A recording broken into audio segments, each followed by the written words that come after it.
News from the Sound, a weekly cooperative effort between BCTV and the Sound newspaper. I'm Nicole Ball, and here are your highlights from the Sound's July 1st issue. The Sound would like to start off by wishing all of you a safe and happy 4th of July weekend. The town fireworks were a huge success. You can see great photos of the festivities online at www.zippo6.com/Branford. Remember to submit your own fireworks photos in the community contribution section of the website. With the fireworks and the Branford Festival behind us, you can now look forward to the Branford Jazz Series that kicks off Thursday, July 1st at 6 p.m. featuring Walter Duda on the town green. Musicians will perform every Thursday until August 26th. For a full list of performers, head over to www.zippo6.com/Branford and scroll to the special feature section. And in regular news, the Branford Coalition to Prevent Underage Drinking celebrated its 10th anniversary on June 23rd. But unfortunately, the event came in the recent wake of the untimely death of the 18-year-old West Haven resident who allegedly drank alcohol at a Madison house party.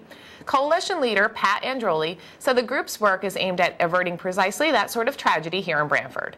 The mission of the coalition is to prevent underage drinking and reduce underage drinking through education and law enforcement, and to promote successful, safe, and substance-free kids. To find out more about the group and how you can get involved, pick up this week's edition of The Sound or visit us online at www.zippo6.com/Branford.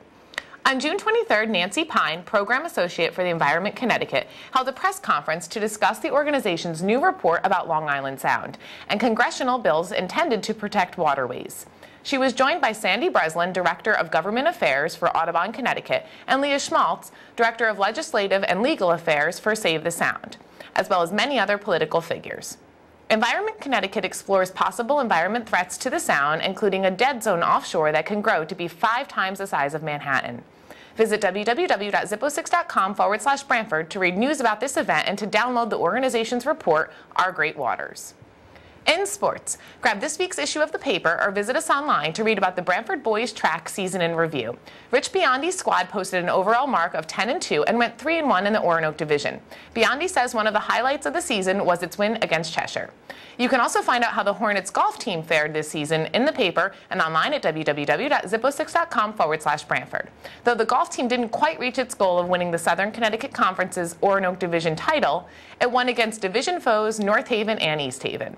If you want to share your favorite season moment with the community, head over to www.zippo6.com/Branford and leave your comment below these stories in the sports section. The Branford Junior American Legion team won 5 games last week to improve to 8-1. Its most exciting win, a 3-2 triumph against Orange, was accomplished with Travis Krause, who hit 2 home runs to win it in the bottom of the 7th inning. In other summer baseball news, the Branford American Legion Post 83 baseball squad picked up a trio of victories last week, 2 versus East Haven and 1 against Milford. And this spring has marked the final season for the Branford softball's senior captain quartet of second baseman Julia Scarpolino, shortstop Megan Bizzuto, center fielder Christina Rotolo, and catcher Colleen DeZuro. Coach Chuck Real called the group the best captains we've had in terms of leadership. You can find out more about the quartet and how the Hornets softball team did this year in the Sound and online at www.zippo6.com/Branford. In living, are you looking for crafty ways to spend summer days? Living editor Meredith Crawford gives you an overview of the 53rd annual Guilford Art Center Craft Expo this week in the Sound. The expo is one of the Shoreline's longest-running craft fairs, and it returns to the Guilford Green Thursday, July 15th through Saturday, July 17th. There are 175 artists participating in the expo, and browsers can expect to see works in virtually every media, including clay, glass, leather, metal, paper, photography, soap, and wood. Find out more details about this crafty event in this week's paper or online in the living section at www.zippo6.com/Branford.